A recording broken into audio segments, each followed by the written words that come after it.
back onto energy, though, because as you know, this is a massive challenge for this country. And I want to get another perspective from an expert in the field, and that is Matt Rennie. You heard him earlier in that ABC interview grab in my editorial. He's an energy consultant with Rennie Partners, and he joins me live from Brisbane. Thanks for joining us, Matt. You talk about managing the transition. This is kind of when the rubber hits the road, right? We've got the dispatchable power and coal-fired generators closing down. That's the intention of the whole regime that's been put in place over the past 20 years, but it looks like we'll be caught short. Well, I mean, the statement of opportunities is really what began as a signal to new investment in generation is turning into a bit more of a warning bell, I think, in relation to the changes that are coming. We expect in these reports to see a bit of a gap emerging over time, which enables new investment to come in. But what we are seeing is a real call to action that we're going to need to really get the money, the people and the equipment all into tandem in the next 10 years to make this transition happen. One of our great blessings in this country is that we are energy rich. It's always been an economic advantage for us, but we've deliberately made ourselves energy poor, it seems. Well, at the moment, we are shifting away from coal into renewables for two reasons, I guess. The first is that these stations aren't going to last forever, and I guess like the human body, it sort of dies at different rates. I don't feel the same way in some parts of my body as I used to, but in a coal-fired power station, of course, there's a point at which it just becomes too costly to maintain. But where we have been caught short is that 2 years ago, AEMO put out a report saying that these things would run to the end of their useful lives, and that just wasn't the case. It was already getting hard for those companies to make money because the rooftop solar had hollowed out a lot of that market. And so I think what we're now seeing is a more accurate reflection of the commercial drivers, and that means that things are happening a lot more quickly than people first thought. Yeah, but the policies have all been designed to make them uneconomic, and then when they become uneconomic and close down earlier than people expect, they act surprised and cry foul. But the issue here, the big question, skipping ahead of all of this, is whether we can actually make it work with 80% renewables, because we keep hearing this from Anthony Albanese and others.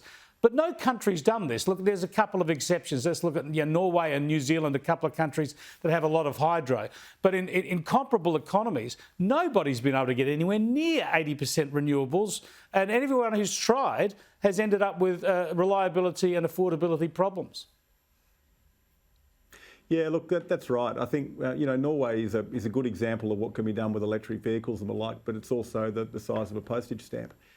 We're absolutely on the forefront of this and needing to make decisions that we're going to be among the first in the world to make. I mean, Germany transitioned away from coal-fired power about 10 years ago, and it was a very disruptive process for them. There's no doubt about it.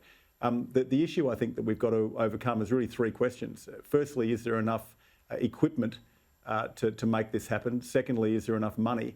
And that's really a function of do we have the right policies and regulatory regimes in place?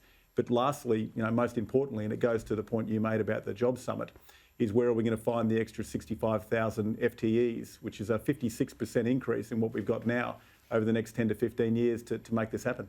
Yeah, if there's all that investment, you're going to need all the workers. Just your assessment from here, we'll come back to you another time. But at the moment, over the next 5 years, are we going to see increasing blackouts, increasing prices, or both? Look, increasing prices are an almost surety. We are changing the entire nature of the way in which we make, use and deliver power.